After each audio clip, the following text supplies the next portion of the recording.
ప్రభునందు ప్రియమైన దేవుని బిడ్డలారా, దేవుడు ఈరోజు మనకు అందిస్తున్నటువంటి వాగ్దానము యోబు గ్రంథము 22వ అధ్యాయము 28వ వచనంలో నీ మార్గముల మీద వెలుగు ప్రకాశించును అనే మాట కనబడుతూ ఉంది. నీ మార్గముల మీద దేవుడు తన వెలుగుని ప్రకాశింపనిస్తున్నాడు. అంటే అర్థం ఏమిటి? నీ మార్గములు ఎలాంటి మార్గములు ఎంచుకుంటున్నావు? ఈ రోజున నీ మార్గములు మరి లోకానుసారమైన మార్గములా? నీ ఇష్టానుసారంగా బ్రతుకుతున్నావా? దేవునికి విరోధంగా బ్రతుకుతున్నావా? కుటుంబానికి విరోధంగా బ్రతుకుతున్నావా?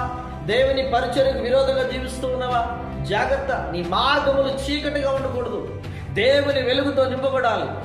దేవుని వెలుగుతోనే నువ్వు నడిపించబడాలి. ఆనాడు ఇశ్రాయేలు అయిన వారికి రాత్రి వేళ అగ్ని స్తంభాన్ని, పగటి వేళ మేఘ స్తంభములో నడిచారంట. ఎంత గొప్ప సంగతి!